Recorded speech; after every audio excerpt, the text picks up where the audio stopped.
और पटना में देर रात राबड़ी देवी के आवास में हलचल देखी गई, जिसके बाद कहा जा रहा है कि राबड़ी देवी ने सरकारी आवास खाली करना शुरू कर दिया है। तस्वीरें पटना के 10 सर्कुलर रोड स्थित राबड़ी आवास की है, जहां आधी रात के वक्त 4-5 गाड़ियों से सामान घर से बाहर निकलता दिखा। रात के अंधेरे में हो रही शिफ्टिंग के दौरान इन छोटे ट्रकों और टेम्पो में राबड़ी आवास से पौधे और गार्डन का सामान जाता दिखाई दिया। गाड़ियों के जरिए सामान को गोला रोड स्थित गौशाला में शिफ्ट किया गया।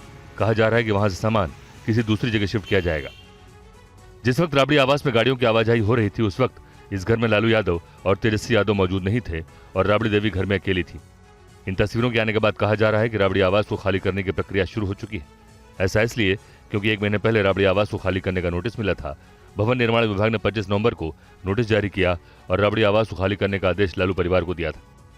विभाग ने बिहार विधान परिषद में नेता विपक्ष के लिए हॉर्डिंग रोड पर मौजूद आवास संख्या 39 उन्हें आवंटित किया है।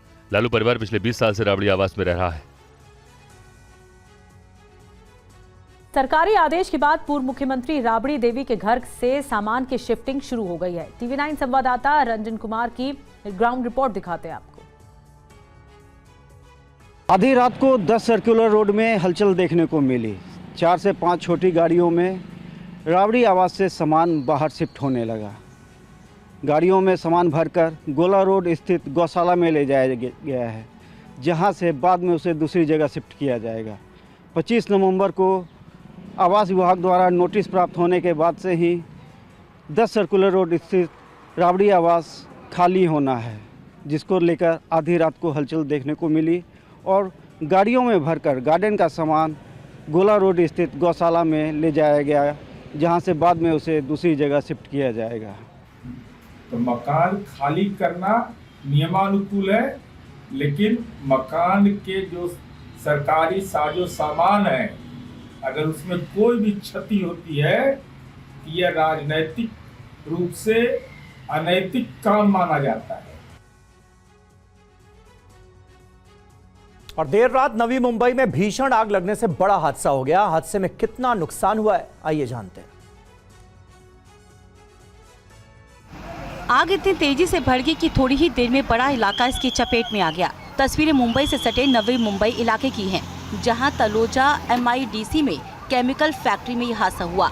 मातोश्री एंटरप्राइजेज कंपनी में अचानक भीषण आग लग गई। कंपनी में केमिकल का सामान रखा होने की वजह से आग इतनी तेजी से भड़की और कंपनी के बड़े इलाके में फैल गई। थोड़ी ही देर में आग ने विकराल रूप ले लिया। आग की ऊंची ऊंची लपटों को दूर से भी देखा जा सकता था। बड़ा इलाका धुएं के गुबार से भर गया। तुरंत फायर ब्रिगेड को हादसे की सूचना दी गई। जब तक दमकल विभाग की टीमें मौके पर पहुंची, आग विकराल रूप ले चुकी थी। फायर ब्रिगेड की 3 गाड़ियों ने कई घंटों बाद आग पर काबू पाया। कंपनी में रखा लाखों का सामान जलकर खाक हो गया। गनीमत रही कि आसपास मौजूद दूसरी कंपनियों तक ये आग नहीं फैली। हादसे में कोई हताहत नहीं हुआ। हादसा रात के समय हुआ, जिसकी वजह से ज्यादा कर्मचारी कंपनी में मौजूद नहीं थे। अगर यह हादसा दिन में हुआ होता तो कई लोगों की जान जा सकती थी। आग लगने की वजहों का अभी तक पता नहीं चल सका है। महाराष्ट्र के चंद्रपुर में एक डीजल टैंकर में भीषण आग लग गई। आग में टैंकर पूरी तरह जलकर खाक हो गया। नहीं बहुत होता।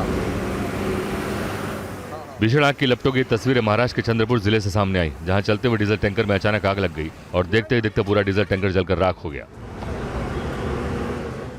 आग की लपटें और धुआं गुबार कई मीटर ऊंचा दिखा। जानकारी के मुताबिक नागभीड़ ब्रह्मपुरी हाईवे पर टैंकर में अचानक आग लग गई और आग ने धीरे धीरे ट्रक को अपनी चपेट में ले लिया।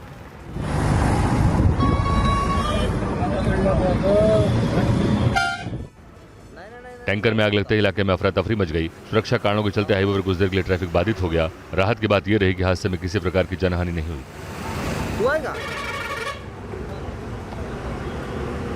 टैंकर एक कंस्ट्रक्शन कंपनी में डीजल की आपूर्ति के लिए जा रहा था। आग की खबर मिलते ही अग्निशमन दल मौके पर पहुंचा और कई घंटों की मेहनत के बाद आग पर काबू पाया गया।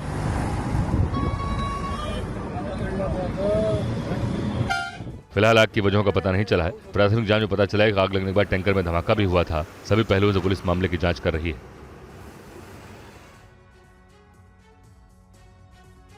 और दिल्ली के वेलकम इलाके में एक युवक की चाकू से गोद कर हत्या कर दी गई। पुलिस हमलावरों की तलाश में जुटी है। वारदात रात करीब 8 बजे की है। जब एक युवक की हत्या कर दी जाती है। युवक पर हमला वेलकम के कबूतर मार्केट के पास हुआ, जिसके बाद तुरंत पुलिस को हमले की सूचना दी गई। आला अधिकारी बिना देरी किए मौके पर पहुंचे और घायल शख्स को अस्पताल पहुंचाया गया। जब तक घायल शख्स को अस्पताल पहुंचाया गया, उसकी जान जा चुकी थी। चश्मदीदों का कहना है कि नशे की हालत में कुछ लोगों के बीच विवाद हो रहा था। इसी दौरान इस युवक पर चाकू से हमला कर दिया गया। वारदात को अंजाम देने वाले लोग मौके से फरार हो गए। किसी व्यक्ति का मर्डर हो गया। अब जब आनकर देखा तो वेलकम थाने की पुलिस काफी आई हुई थी यहाँ पर।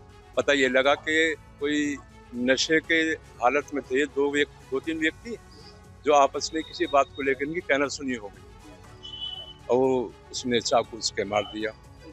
अब पता ये लगा कि उसकी मौके पे ही मौत हो गई। पुलिस आसपास के कैमरों की रिकॉर्डिंग चेक कर रही है ताकि वारदात में शामिल लोगों का पता लगाया जा सके।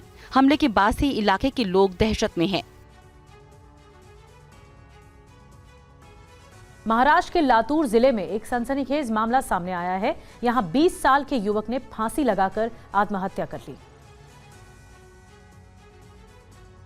मेरे को बहुत प्रेशर करा था, लेकिन क्या आत्महत्या से पहले युवक ने अपने मोबाइल फोन पर एक वीडियो रिकॉर्ड किया, जिसमें उसने एक असिस्टेंट पुलिस इंस्पेक्टर और उसके ड्राइवर पर गंभीर आरोप लगाए।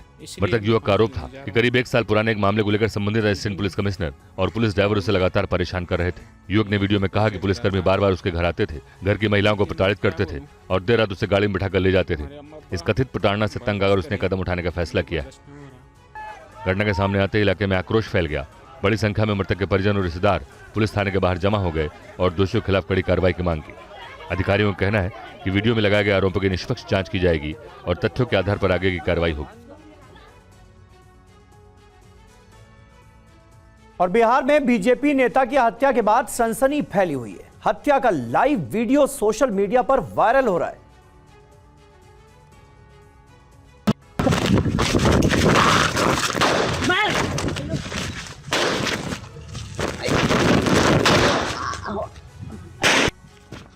सेकंड में 5 फायर होते हैं। ये बिहार के समस्तीपुर में मर्डर का लाइव वीडियो है जो सोशल मीडिया पर वायरल है। बिहार के समस्तीपुर का ये सनसनीखेज वीडियो है जिसमें शादीपुर घाट में अपराधियों ने बीजेपी नेता रूपक सहनी की गोली मारकर हत्या कर दी। मर्डर से पहले 3 मिनट 14 सेकंड तक अभियुक्तों और नेता के बीच बातचीत होती है, जिसमें अभियुक्त नेता पर जेल भिजवाने का आरोप लगाता है और जान से मारने की धमकी देता है। की करियो जिंदा रवि मोहन छो जिंदा रह के रे तोरेस पूछे रे डुबका तोरेस पूछे जिंदा रह मोहन छो। अरे तू जिंदा रह मोहन छो मार दियो सही मार दो मार दो पक्का मार दो 100%। रूपक रोकने की कोशिश करता है लेकिन अभियुक्त नहीं रुकता और गालियां देते हुए दनादन फायर कर देता है।